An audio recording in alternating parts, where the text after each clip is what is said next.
Hello guys, मेरा नाम है फतेह मोहम्मद और आज मैं आप लोगों को पढ़ाऊंगा transport across the cell membrane, जिसको हम सिंपली मेम्ब्रेन ट्रांसपोर्ट भी कहते हैं। तो इस छोटे से वीडियो में हम देखेंगे सेल मेम्ब्रेन ट्रांसपोर्ट का एक छोटा सा ओवरव्यू कि मेम्ब्रेन ट्रांसपोर्ट होता क्या है, इसके टाइप्स क्या होते हैं और एक दो उसके जो एग्जांपल्स होते हैं वो हम देख लेंगे, ताकि एक हमें ओवरऑल अंडरस्टैंडिंग आ जाए कि मेम्ब्रेन ट्रांसपोर्ट आखिर होता क्या है। तो अगर आपने पूरी ईमानदारी से ये वीडियो देखा तो आपको ये सारे पॉइंट क्लियर हो जाएंगे। पहली बात तो आपको ओवरव्यू मिल जाएगा मेम्ब्रेन ट्रांसपोर्ट का, एक फ्लो चार्ट के थ्रू हम आपको समझा देंगे कि पैसिव ट्रांसपोर्ट क्या होता है, एक्टिव ट्रांसपोर्ट क्या होता है, पैसिव ट्रांसपोर्ट फर्दर कितने टाइप का होता है, फिर एक्टिव ट्रांसपोर्ट कितने टाइप का होता है। ये सारी चीजें आपको समझ में आ जाएंगी। फिर आगे हम लोग देखेंगे मेम्ब्रेन का स्ट्रक्चर। भाई मेम्ब्रेन ट्रांसपोर्ट पढ़ रहे हैं तो थोड़ा सा उसका स्ट्रक्चर भी पता होना चाहिए हमें। तो बहुत ज्यादा तो नहीं, बहुत डिटेल में नहीं, लेकिन एक छोटा सा हम लोग स्ट्रक्चर ओवरव्यू देख लेंगे कि होता क्या है, ये मेम्ब्रेन का स्ट्रक्चर कैसा दिखता है। फिर उसके बाद हम वापस से अपने मेन टॉपिक पे आ जाएंगे, जो कि है टाइप्स ऑफ मेम्ब्रेन ट्रांसपोर्ट, जिसमें हम मेनली डील करेंगे पैसिव ट्रांसपोर्ट और एक्टिव ट्रांसपोर्ट के बारे में। पैसिव ट्रांसपोर्ट में भी हम दो टाइप टाइप के पढ़ेंगे, एक तो होगा सिंपल डिफ्यूजन, दूसरा होगा फैसिलिटेटेड डिफ्यूजन। वैसे एक्टिव टाइप में भी हम दो तरह के ट्रांसपोर्ट सिस्टम पढ़ेंगे, एक पढ़ेंगे हम प्राइमरी एक्टिव, दूसरा सेकेंडरी एक्टिव ट्रांसपोर्ट। और इसके बाद हम इन सबके एक एक एग्जांपल देख लेंगे ताकि हमें थोड़ी सी अंडरस्टैंडिंग डेवलप हो जाए।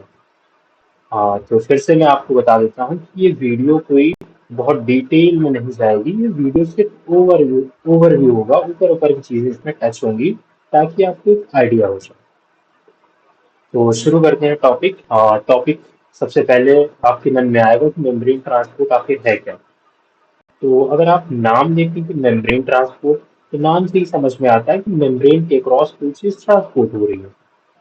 तो यहाँ पे कोई मेम्ब्रेन, यहाँ की जो मेम्ब्रेन है वो हम सेल मेम्ब्रेन की बात कर रहे हैं। हम सबको पता है कि सेल होती है, सेल के चारों तरफ एक मेम्ब्रेन होती है, उसको हम कहते हैं सेल मेम्ब्रेन या सिंपली प्लाज्मा मेम्ब्रेन कहते हैं। तो उसी के अक्रॉस जो ट्रांसपोर्ट हो रहा है, अंदर आ रही हैं चीजें या बाहर जा रही चीजें, उसी को हमने कह दिया मेम्ब्रेन ट्रांसपोर्ट। अब दूसरा सवाल बन सकता है कि जरूरत क्या है मेम्ब्रेन ट्रांसपोर्ट की। तो अगर सेल को प्रॉपर फंक्शनिंग करनी है तो सेल को ट्रांसपोर्ट कराना होगा। एक छोटा सा एग्जांपल लेके चलते हैं। मान लो किसी सेल को एनर्जी की जरूरत है। अब एनर्जी की करेंसी क्या है, हमें सब पता है, एटीपी एनर्जी की करेंसी होती है। लेकिन एटीपी आएगी कहाँ से, तो एटीपी आती है ग्लूकोज से। और भी कई जगह से आती है, लेकिन हम मेनली बात करेंगे ग्लूकोज से। तो अब अगर किसी भी सेल को एनर्जी चाहिए तो उसे अब ग्लूकोज अपने अंदर लाना होगा, क्योंकि वो उससे एटीपी बनाएगा। तो अब बाहर मान लो ग्लूकोज है सेल के प्रेजेंट, तो वो उस ग्लूकोज को कुछ ट्रांसपोर्टर प्रोटीन की मदद से अपने अंदर ले आता है। तो यही हो गया ट्रांसपोर्ट। अब ट्रांसपोर्ट होने के बाद ग्लूकोज कहाँ आ गया, साइटोसॉल में आ गया। अब यहाँ पे इसकी ग्लाइकोलाइसिस चलेगी, तीसरी साइकिल होगा, तीसरी साइकिल के बाद एटीएस चलेगा, जिससे एटीपी का प्रोडक्शन हो जाएगा और एनर्जी और सेल को क्या मिल जाएगी, एनर्जी मिल जाएगी। तो ये सारी चीजें इंपॉर्टेंट है प्रॉपर फंक्शनिंग के लिए, ट्रांसपोर्ट कराना ही पड़ेगा प्रॉपर फंक्शनिंग के लिए। फिर इसके बाद हम लोग देख लेते हैं सेल मेम्ब्रेन का स्ट्रक्चर। हल्का सा ओवरव्यू देखते हैं सेल मेम्ब्रेन का स्ट्रक्चर। तो अगर हम देखें ये किस चीज की बनी होती है, तो ये लिपिड, प्रोटीन्स एंड कार्बोहाइड्रेट्स की बनी होती है। आपने सुना होगा फॉस्फोलिपिड बाइलेयर। तो ये लिपिड्स क्या होते हैं, फॉस्फेट के साथ जब जुड़ जाते हैं तो उनको फॉस्फोलिपिड्स कहते हैं। तो एक फॉस्फोलिपिड की लेयर्स होती है और उसके अंदर कुछ प्रोटीन्स एम्बेडेड होते हैं, उसी को हम सिंपली कह देते हैं सेल मेम्ब्रेन। और कार्बोहाइड्रेट जो होते हैं ये सिर्फ अकेले नहीं पाए जाते हैं, ये या तो फिर प्रोटीन के साथ जुड़े रहते हैं या फिर लिपिड्स के साथ जुड़े रहते हैं। तो ये तीन चीजें मिलके कॉन्स्टिट्यूट, तीन कॉन्स्टिट्यूट मिलके पूरी की पूरी प्लाज्मा मेम्ब्रेन या सेल मेम्ब्रेन बना देती है। अब दूसरा पॉइंट लिखा है कि ये एक्सटर्नल बाउंड्री बनाती है। जाहिर सी बात है कि जो सेल है, सेल के चारों तरफ ये एक बाउंड्री बना देती है। क्यों बना देती है, क्योंकि सेल के अंदर, साइटोप्लाज्म के अंदर बहुत सारी चीजें हैं और उसके बाहर एक्स्ट्रा सेलुलर फ्लूइड है। अगर ये बाउंड्री नहीं होगी ना, तो बाहर की चीजें अंदर आ जाएंगी और अंदर की चीजें बाहर चली जाएंगी। मान लो कोई सेल है, उसकी बाउंड्री हमने हटा दी तो क्या होगा, उसका जितना भी साइटोप्लाज्म है सब बह जाएगा और सेल क्या होगी, मर जाएगी। तो ऐसे प्रॉपर फंक्शनिंग नहीं हो पाएगी। अब देखो, जो सेल मेम्ब्रेन होती है इसकी बहुत ही अच्छी खूबी होती है जिसको हम कहते हैं सिलेक्टिव परमिएबल होती है। सिलेक्टिव परमिएबल का क्या मतलब है? सेलेक्टिव परमिएबल का मतलब ये होता है कि ये उन्हीं मॉलिक्यूल्स को अपने अंदर आने देगी जिसको उसकी जरूरत है। ये नहीं कोई भी होता चला आ रहा है अंदर, जिसकी जरूरत होगी वो उसी ये उसी को आने देगी, और जिसकी जरूरत नहीं होगी ये उसको बाहर भेज देगी। तो इसी वजह से इसको सिलेक्टिव परमिएबल कहते हैं। मान लो इसको सेल को पानी चाहिए, पानी के लिए इसने अपने ऊपर एक्वापोरिस लगा रखे हैं भाई। जैसे इसको पानी की कमी होती है वो एक्वापोरिस की एक सिग्नलिंग चलती है, सिग्नलिंग के थ्रू वो चैनल ओपन हो जाते हैं और पानी अंदर आ जाता है। तो ऐसे ये सेलेक्टिव परमिएबल होती है, कुछ चीज़ों को तो आने देती है लेकिन कुछ चीज़ों को नहीं आने देती है। ये काफ़ी अच्छी चीज़ होती है। अब हम लोग इसका थोड़ा सा स्ट्रक्चर देख लेते हैं। यहाँ पे देखो कितना ब्यूटीफुली दिखाया गया है। ये देखो, राइट साइड में आप देख सकते हैं यहाँ पे एक सेल बनी हुई है, सेल के चारों तरफ एक गोल्डन लाइन दिख रही है, इसी को इन्होंने इलस्ट्रेट किया है, बना दिया है सेल मेम्ब्रेन। ये देखिए, और यहाँ पे एक छोटा सा टुकड़ा इन्होंने लार्ज करके बना दिया। ये देखो पूरी परत सी बनी हुई है। ये जो आपको गोल्डन और येलो कलर का दिख रहा है, रेड और येलो कलर का दिख रहा है, ये एक फॉस्फोलिपिड की बायोलेयर है। और ये ब्लू कलर की जो दिख रहा है आपको, ये प्रोटीन इसके अंदर एम्बेडेड है। और उसके ऊपर जो ये हल्के हल्के रेशियो टाइप में दिख रहे हैं, इनको कहते हैं कार्बोहाइड्रेट। तो हमने बताया ही था कि ये तीन चीजों से मिलके बनी होती है। फिर अगर आपको फर्दर यहाँ पे जूम करके दिखाया गया फॉस्फोलिपिड की बाइलेयर, ये देखो यहाँ पे इतना सा टुकड़ा लिया गया, इसको जूम करके दिया गया। बाइलेयर क्यों कहते हैं? क्योंकि एक लेयर ऊपर से होती है, एक लेयर नीचे से होती है, इस तरह से बनती है। जो इसकी हाइड्रोफोबिक टेल्स होती हैं, जो कि लिपिड्स की बनी होती हैं, वो अंदर की तरफ एम्बेडेड हो जाती हैं। और जो हाइड्रोफिलिक हेड होता है वो बाहर की तरफ रहता है। ये देखिए, तो इसका जो बीच का कोर होता है वो हाइड्रोफोबिक होता है। आई होप आपको हाइड्रोफोबिक पता होगा। हाइड्रोफोबिक का मतलब होता है कि जो वाटर से दूर भागे उनको कहते हैं हाइड्रोफोबिक, सिंपल टर्म्स में अगर बात करें। और हाइड्रोफिलिक वो होते हैं जो वाटर लविंग होते हैं, वाटर की तरफ रहते हैं। तो हमें पता है कि सेल के बाहर भी वाटर बहुत ज्यादा होता है और साइटोप्लाज्म में भी वाटर बहुत ज्यादा होता है। जो इसके हेड्स होते हैं वो बाहर की तरफ वाटर की तरफ हो जाते हैं, और बीच में जो टेल्स होती हैं वो इस तरह से बन जाती हैं, यहाँ पे स्ट्रक्चर को दिख रहा है। तो इसका कोर हाइड्रोफोबिक होता है और इसके बाहर की चीजें हाइड्रोफिलिक होती हैं। तो एक सिंपल सा स्ट्रक्चर आपको पता चल गया होगा सेल मेम्ब्रेन का। अब इसी के क्रॉस हमें ट्रांसपोर्ट करवाना है। चलो अब हम लोग अपने एक्चुअल टॉपिक पे आते हैं जो कि है मेम्ब्रेन ट्रांसपोर्ट। मेम्ब्रेन ट्रांसपोर्ट, यहाँ पे आपको एक ओवरव्यू दिया जा रहा है। मेम्ब्रेन ट्रांसपोर्ट दो तरह का होता है, पैसिव ट्रांसपोर्ट और एक्टिव ट्रांसपोर्ट। पैसिव ट्रांसपोर्ट में पहले बात कर लेते हैं पैसिव ट्रांसपोर्ट क्या है और एक्टिव ट्रांसपोर्ट क्या है। पैसिव ट्रांसपोर्ट में एनर्जी की रिक्वायरमेंट नहीं होती, नाम से ही पता चल रहा है पैसिवली काम हो जाता है, इससे कोई एनर्जी की रिक्वायरमेंट नहीं होती। ये कॉन्सेंट्रेशन ग्रेडियंट पे काम करता है। कॉन्सेंट्रेशन ग्रेडियंट क्या है अभी आपको थोड़ी देर में पता चलेगा। इससे कोई डायरेक्ट एटीपी की जरूरत या जीडीपी या किसी सनलाइट की किसी की जरूरत नहीं, तो अपने आप काम हो जाता है। This is one one kind of spontaneous reaction. और अगर एक्टिव की बात करें तो भाई एक्टिव नाम से ही पता चल रहा है, जो चीजें एक्टिव होती हैं उसको एनर्जी की जरूरत होती है। तो जो एक्टिव ट्रांसपोर्ट जितने भी होते हैं उनको एनर्जी की रिक्वायरमेंट होती है। अब एनर्जी एटीपी के फॉर्म में हो सकती है, जीडीपी की फॉर्म में हो सकती है, इलेक्ट्रॉन फ्लो की फॉर्म में हो सकती है, सनलाइट की फॉर्म में हो सकती है। तो इन सारे फॉर्म में एक एनर्जी लगती है। पैसिव पैसिव अगर ट्रांसपोर्ट में आ जाए तो ये दो तरह के होते हैं, सिंपल डिफ्यूजन और फैसिलिटेटेड डिफ्यूजन। सिंपल डिफ्यूजन का मतलब ये होता है जो अभी हमने मेम्ब्रेन दिखाई थी, उस मेम्ब्रेन से कोई चीज जब डायरेक्टली क्रॉस कर जाए बिना किसी हेल्प से, डायरेक्टली कोई मॉलिक्यूल है वो क्रॉस करेगा, तो उसको हम कहते हैं सिंपल डिफ्यूजन। कोई किसी भी चीज की जरूरत उसको नहीं पड़ती। फैसिलिटेटेड डिफ्यूजन का मतलब ये होता है, नाम से ही पता चल रहा है फैसिलिटेटेड, कोई इसको फैसिलिटेट कराता है तब ये डिफ्यूजन हो पाता है। फैसिलिटेटेड डिफ्यूजन का मतलब ये होता है कि कोई बहुत सारे ऐसे मॉलिक्यूल्स हैं जो प्लाज्मा मेम्ब्रेन को क्रॉस नहीं कर सकते। तो जो मॉलिक्यूल क्रॉस नहीं कर सकते उनके लिए कुछ प्रोटीन्स के गेट लगाए गए हैं, वो इनके थ्रू ट्रांसपोर्ट होते हैं। तो ऐसे मॉलिक्यूल्स का जो ट्रांसपोर्ट होता है उसे कहते हैं फैसिलिटेटेड डिफ्यूजन। आ गया होगा समझ में, हम उम्मीद करते हैं।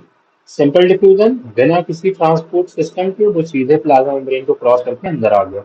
फैसिलिटेटेड डिफ्यूजन का मतलब कि उसे किसी प्रोटीन या किसी कैरियर की जरूरत है उसको अंदर आने के लिए, तो उसको फैसिलिटेटेड डिफ्यूजन कह देंगे। अभी जब आप इसकी पिक्चर देखेंगे तो आपको और ज़्यादा क्लियर हो जाएगा। अब हम आते हैं एक्टिव ट्रांसपोर्ट पे। तो एक्टिव ट्रांसपोर्ट की अगर बात करें तो इसमें प्राइमरी है, सेकेंडरी है। प्राइमरी सीधा सा मतलब अभी ये समझ लीजिए, प्राइमरी का मतलब होता है डायरेक्टली यूज करता है एनर्जी का, मतलब डायरेक्ट एटीपी का यूज हाइड्रोलिसिस करके एनर्जी ले ली तब ये प्रोसेस होगा।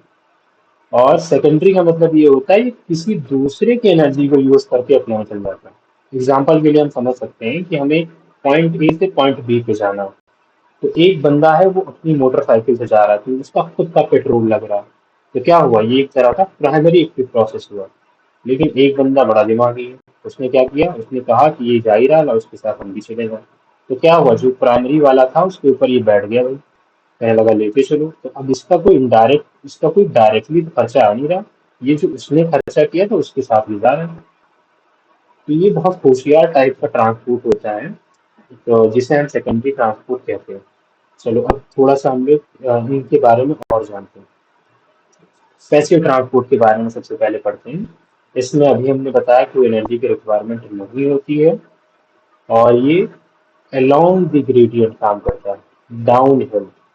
ये थोड़ा सा रोक के हम आपको एक बार कॉन्सेंट्रेशन ग्रेडियंट के बारे में समझाना चाहते हैं। ये देखिए, यहाँ पे देखिए, आपको इतने सारे मॉलिक्यूल दिख रहे हैं और यहाँ पे आपको कम मॉलिक्यूल दिख रहे हैं। तो यहाँ पे इस मॉलिक्यूल का कॉन्सेंट्रेशन ज्यादा है और यहाँ पे इस मॉलिक्यूल का कॉन्सेंट्रेशन कम है। तो इसी को सिंपली हम कह देते हैं कॉन्सेंट्रेशन ग्रेडियंट। कोई बहुत बड़ी बात नहीं। कॉन्सेंट्रेशन ग्रेडियंट का ये मतलब है कि यहाँ पे ये मॉलिक्यूल बहुत ज्यादा है, यहाँ पे कम है, तो एक तरफ ग्रेडियंट बन गया, इसका कॉन्सेंट्रेशन ग्रेडियंट बना दिया गया। तो अब ज्यादा मॉलिक्यूल आराम से इस तरफ आ सकते हैं कम वाले की तरफ। ये देखो, तो इसी को, ये एक स्पॉन्टेनियस प्रोसेस होता है। तो ये अलोंग द ग्रेडियंट आ रहा है, यहाँ पे ग्रेडियंट है, इसके अलोंग ये यहाँ पे चला आ जाएगा। तो इसको हम कहते हैं पैसिव ट्रांसपोर्ट। समझ में आई बात, ये यहाँ पे कॉन्सेंट्रेशन है, इसके अलोंग ये जब चला आएगा तो इसको हम पैसिव ट्रांसपोर्ट कहते हैं। तो यही है डाउन हिल। डाउन हिल आप ऐसे समझ सकते हैं कि पहाड़ पे कोई चीज, हम ऊपर चोटी पे चढ़े हुए हैं, वहां से अगर हम कोई चीज फेंकेंगे तो वो अपने आप नीचे चली आएगी। तो उसी को हमने कह दिया डाउन हिल। सीधे चली आएगी, उसमें कोई एनर्जी तो लगानी नहीं पड़ेगी, क्योंकि ऑलरेडी उसमें इतनी पोटेंशियल एनर्जी भरी हुई है कि वहां से जैसे हमने उसको छोड़ा वो नीचे अपने आप चला जाएगा। तो इसी को हमने अलाउ द ग्रेडियंट या डाउन हिल कह दिया, ऊंचाई से नीचे की तरफ आ चुका। अब अब हम देखते हैं पैसिव ट्रांसपोर्ट कितने टाइप का होता है। अभी हम थोड़ा वैसे बात कर चुके हैं इस पे। तो ये दो टाइप का होता है, सिंपल डिफ्यूजन होता है, फैसिलिटेटेड डिफ्यूजन होता है। सिंपल डिफ्यूजन का मतलब ये हुआ कि बिना किसी ट्रांसपोर्ट प्रोटीन के वो डायरेक्टली इंटर हो जाता है। फैसिलिटेटेड डिफ्यूजन का मतलब क्या हुआ, उसको ट्रांसपोर्ट के लिए कुछ ट्रांसपोर्ट प्रोटीन चाहिए, ट्रांसपोर्टर प्रोटीन चाहिए, तभी वो अंदर आ पाएगा, क्योंकि कुछ उसकी कंडीशंस मैच नहीं कर पा रही। मान लो कि जो प्लाज्मा मेम्ब्रेन है वो हाइड्रोफोबिक नेचर की है, तो हाइड्रोफोबिक मॉलिक्यूल तो उसके अंदर से आसानी से आ सकते हैं, लेकिन हाइड्रोफिलिक मॉलिक्यूल को अगर आना हुआ, पानी को आना हुआ, तो डायरेक्टली इंटर नहीं कर पाएगा, तो उसे कुछ प्रोटीन्स की जरूरत पड़ती है। तो इसी को हम कह देते हैं फैसिलिटेटेड डिफ्यूजन। डायग्राम के थ्रू अगर हम देखें यहाँ पे, तो ये वाला नंबर 1 वाला है सिंपल डिफ्यूजन। यहाँ पे किसी भी तरह की प्रोटीन का इन्वॉल्वमेंट नहीं है, ये लिपिड बाइलेयर इसको आसानी से क्रॉस करके ये अंदर चला रही है। जैसे मान लो ऑक्सीजन होती, तो ऑक्सीजन आसानी से प्लाज्मा मेम्ब्रेन को क्रॉस कर सकती है, बहुत छोटी सी होती है वो। और दूसरा एग्जांपल देखें, ये है फैसिलिटेटेड डिफ्यूजन। ये देखो, बीच में इसके जो ये लिपिड बाइलेयर है, इसके अंदर यहाँ पे एम्बेडेड हैं कुछ प्रोटीन्स, उनको चैनल प्रोटीन्स भी हो सकती हैं, कैरियर प्रोटीन्स भी हो सकती हैं। तो इसके थ्रू इनको आना पड़ेगा। क्यों आना पड़ेगा, क्योंकि ये ऐसे मॉलिक्यूल हैं जो इसमें डिफ्यूज नहीं कर सकते। या तो बड़े साइज के हैं, या तो फिर वो हाइड्रोफिलिक हैं, या फिर वो चार्ज मॉलिक्यूल है, तो उन्हें चाहिए होता है कोई चैनल जिसके थ्रू वो आसानी से आ सके। आई होप ये समझ में आ गया होगा। अब सिंपल डिफ्यूजन आपको समझ में आ गया, फैसिलिटेटेड डिफ्यूजन भी समझ में आ गया। अब थोड़ा सा और डिटेल में फैसिलिटेटेड डिफ्यूजन में चलते हैं। तो ये दो तरह का होता है, कैरियर मीडिएटेड और चैनल मीडिएटेड। तो कैरियर मीडिएटेड और चैनल मीडिएटेड कोई बहुत बड़ा डिफरेंस नहीं है। क्या सिंपली डिफरेंस है, यहाँ different types of proteins involve होती हैं। जहाँ पे कुछ प्रोटीन्स होती हैं उनको हम कह देते हैं कैरियर, और अगर उसके थ्रू ट्रांसपोर्ट होता है तो हम कह देते हैं कैरियर मीडिएटेड। और कुछ प्रोटीन्स होते हैं जिन्हें हम कह देते हैं चैनल। अगर उसके थ्रू ट्रांसपोर्ट होता है तो उनको कहते हैं चैनल मीडिएटेड। बहुत सिंपल सा है। अब चैनल और कैरियर के बीच में डिफरेंस क्या होता है, यहाँ पे लिखा हुआ है जो कैरियर्स होते हैं उनके अंदर कंफर्मेशनल चेंजेस आता है। मतलब एक तरफ से ऊपर से उन्होंने पकड़ा मॉलिक्यूल को और उनके अंदर कंफर्मेशनल चेंजेस आए और उसको अंदर की तरफ साइटोसॉल की तरफ भेज दिया उसको, तो उसको कह देते हैं हम कैरियर। और चैनल की अगर बात करें तो वो पोर टाइप में फॉर्म कर देते हैं। मतलब बाइलेयर के अंदर वो एम्बेडेड होते हैं और उनके बीच में एक चैनल पोर टाइप में बना होता है। वो डायरेक्टली उनके अंदर कंफर्मेशनल चेंजेस नहीं आता, पोर्स बने होते हैं। अभी हम आगे चल के जब डायग्राम में देखें तो ये चीज आसानी से समझ में आएगी। ये देखो यहाँ पे, ये देखना, ये है चैनल प्रोटीन। तो यहाँ पे देखो डायरेक्टली एक प्रोटीन है जिसके बीच में पोर्स बने हुए हैं और यहाँ से आसानी से वो मॉलिक्यूल अंदर आ जाएगा। ये देखिए। और ये वाला जो यहाँ पे पार्ट दिखा रहा है ये है कैरियर मीडिएटर। ये देखो अभी हमने कहा ना एक तरफ से पकड़ा दूसरी तरफ छोड़ दिया। ये देखो कोई भी मॉलिक्यूल को अगर अंदर लाना है यहाँ पे तो ये एक तरफ बाइंड करता है, फिर इसके बाद इसके अंदर कंफर्मेशनल चेंजेस आते हैं और ये अंदर की तरफ खुल जाता है और वो मॉलिक्यूल बाहर से अंदर की तरफ आ गया। तो ये एक तरफ चैनल प्रोटीन्स हो गई, दूसरी तरफ कैरियर प्रोटीन्स हो गई। आई होप ये चीजें आपको समझ में आ गई।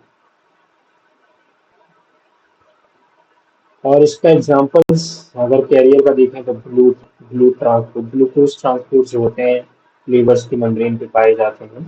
तो वो क्या होते हैं, वो ग्लूकोज को एक साइड से लेते हैं, पकड़ते हैं, कॉन्फॉर्मेशनल चेंजेस आते हैं और उसको लीवर की सेल्स के अंदर पहुंचा देते हैं।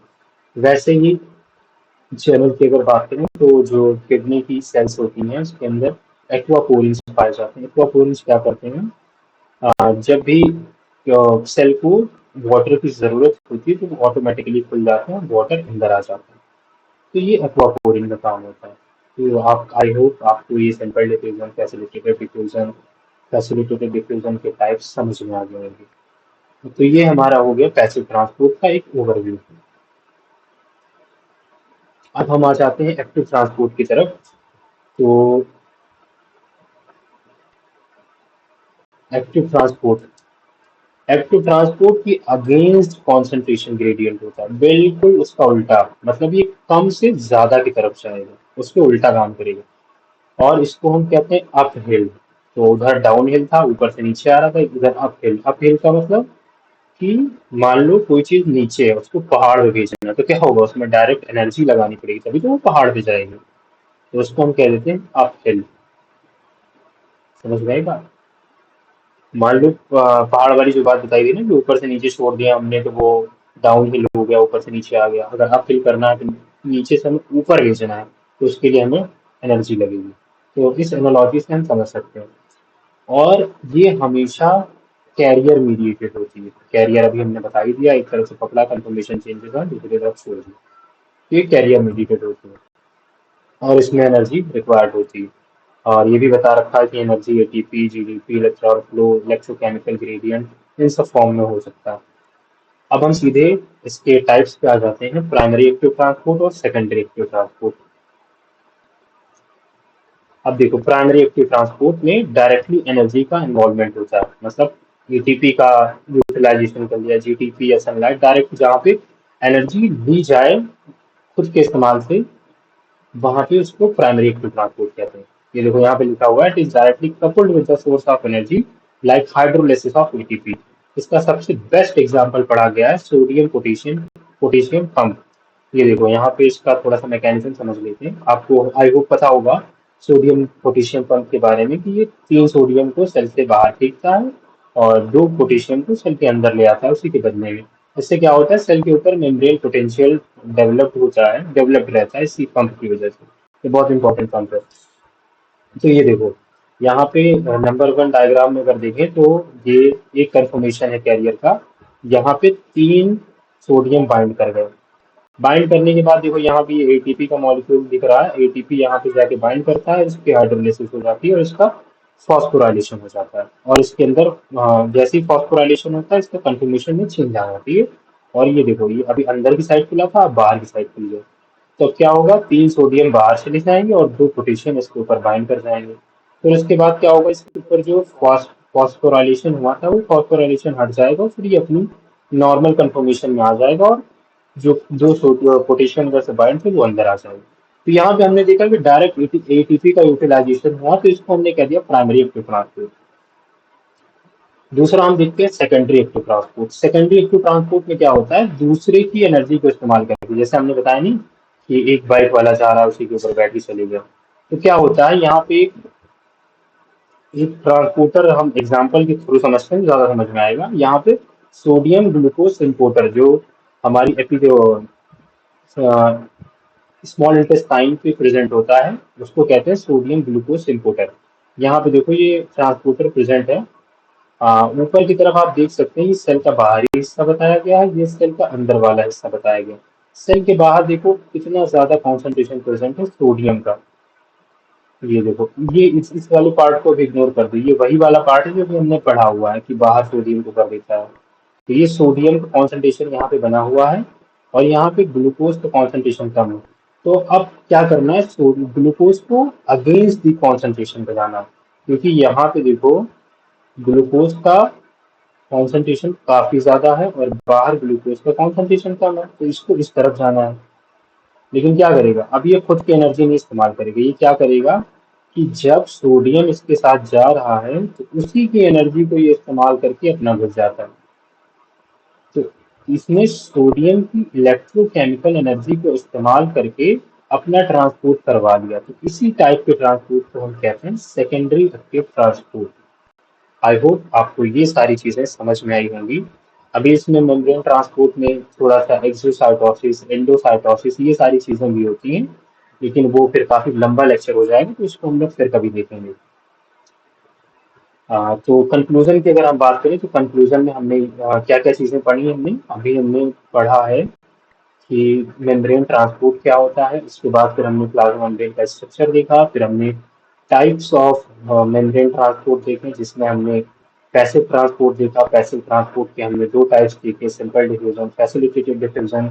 फैसिलिटेटेड डिफ्यूजन के भी हमने दो टाइप देखे, एक था कैरियर मीडिएटर, दूसरा था चैनल मीडिएटर। फिर इसके बाद हम लोग एक्टिव ट्रांसपोर्ट पे आ गए। एक्टिव ट्रांसपोर्ट में हमने दो टाइप के देखे, प्राइमरी एक्टिव ट्रांसपोर्ट, दूसरा सेकेंडरी एक्टिव ट्रांसपोर्ट।